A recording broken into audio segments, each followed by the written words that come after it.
പതഞ്ജലിയുടെ യോഗസൂത്രങ്ങൾ, പ്രായോഗിക ദർശനവും മനഃശാസ്ത്രവും. യോഗസൂത്രങ്ങളുടെ പ്രായോഗികത, പണ്ഡിതന്മാരും പശുവും. ഒരിക്കൽ ഒരവധൂതന്റെ ആശ്രമത്തിൽ 2 പണ്ഡിതന്മാർ സത്സംഗത്തിനെത്തി. പതഞ്ജലിയുടെ സമാധിയെക്കുറിച്ചുള്ള തത്വചിന്താപരമായ വ്യാഖ്യാനങ്ങൾ ചർച്ച ചെയ്യുകയായിരുന്നു അവരുടെ ലക്ഷ്യം. അസംപ്രജ്ഞാത സമാധിയും നിർബീജ സമാധിയും ഒന്നാണോ അല്ലയോ എന്നതിനെച്ചൊല്ലി അവർ തമ്മിൽ വലിയ തർക്കമായി. പുസ്തകങ്ങളിൽ നിന്നുള്ള ഉദ്ധരണികൾ നിരത്തി അവർ പരസ്പരം പോരടിച്ചു. അവധൂതൻ മൗനമായി ഇരുന്നു. അപ്പോഴാണ് ആശ്രമത്തിലെ ഒരു പശു അവിടെയെത്തിയത്.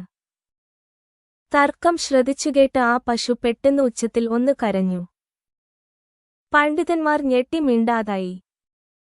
പതഞ്ജലിയുടെ യോഗസൂത്രങ്ങൾ കേവലം ബുദ്ധിപരമായ തർക്കങ്ങൾക്കുള്ളതല്ല, മറിച്ച് അവബോധം വളർത്താനും മനസ്സിനെ നിയന്ത്രിക്കാനുമുള്ള പ്രായോഗിക മാർഗങ്ങളാണെന്ന് ആ പശു അവരെ ഓർമ്മിപ്പിച്ചു.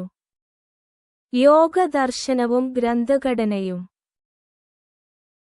യോഗസൂത്രങ്ങൾ എന്നത് യോഗയെക്കുറിച്ചുള്ള 196 സൂത്രങ്ങളുടെ ഒരു സമാഹാരമാണ്. ദർശനം എന്നാൽ കാണുക എന്നാണ് അർത്ഥം.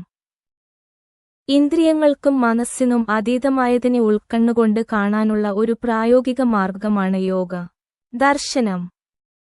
ഈ ഗ്രന്ഥം 4 പാദങ്ങളായി തിരിച്ചിരിക്കുന്നു.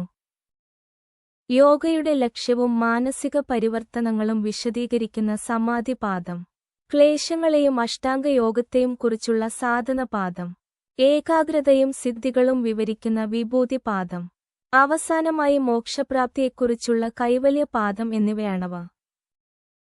ഓരോ സൂത്രവും കൃത്യമായ യുക്തിയോടെയും ശാസ്ത്രീയതയോടെയുമാണ് പതഞ്ജലി ചിട്ടപ്പെടുത്തിയിരിക്കുന്നത്. അഷ്ടാംഗയോഗം 8 പടവുകൾ. പതഞ്ജലി നിർദ്ദേശിക്കുന്ന രാജയോഗത്തിന് 8 ഘട്ടങ്ങളുണ്ട്.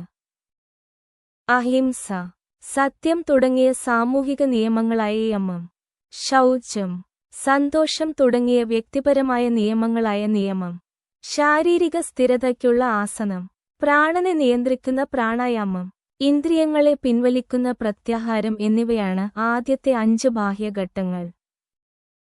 തുടർന്ന് മനസ്സിനെ ഏകാഗ്രമാക്കുന്ന ധാരണ, അതിനെ നിലനിർത്തുന്ന ധ്യാനം, ഒടുവിൽ ദ്രഷ്ടാവും ദൃശ്യവും ഒന്നാകുന്ന സമാധി എന്നീ 3 ആന്തരിക ഘട്ടങ്ങളിലൂടെ യോഗി കടന്നുപോകുന്നു. ഈ 8 ഘട്ടങ്ങൾ ശാരീരികവും മാനസികവുമായ ശുദ്ധീകരണം നേടി ഉയർന്ന തലങ്ങളിലേക്ക് നയിക്കുന്നു.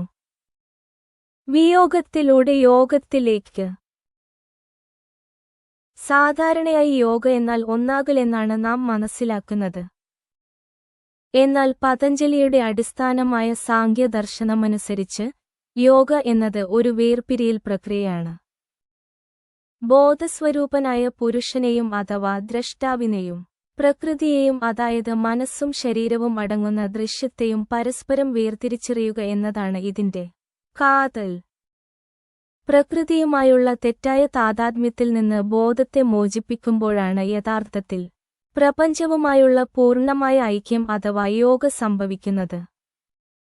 മനസ്സിന്റെ ഘടനയും അതീന്ദ്രിയ സിദ്ധികളും.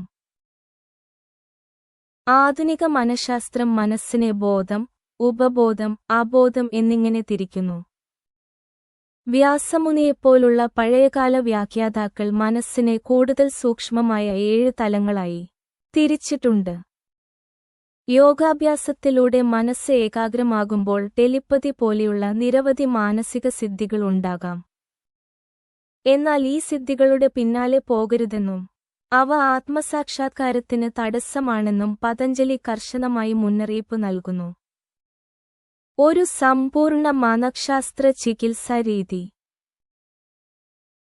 ആധുനിക മനഃശാസ്ത്ര ചികിത്സകളെ വെല്ലുന്ന ഒരു സൈക്കോ-സൈക്യാട്രിക് സംവിധാനമാണ് യോഗസൂത്രങ്ങൾ. മനുഷ്യന്റെ എല്ലാ ദുഃഖങ്ങൾക്കും കാരണം 5 അടിസ്ഥാന ക്ലേശങ്ങളാണെന്ന് പതഞ്ജലി പറയുന്നു. സത്യമെന്തെന്നറിയാത്ത അവിദ്യ, ശരീരമാണ് താനെന്ന അഹങ്കാരം അഥവാ അസ്മിത, സുഖങ്ങളോടുള്ള ആസക്തിയായ രാഗം, അനിഷ്ടങ്ങളോടുള്ള ദ്വേഷം, മരണഭയമായ അഭിനിവേശം എന്നിവയാണവ.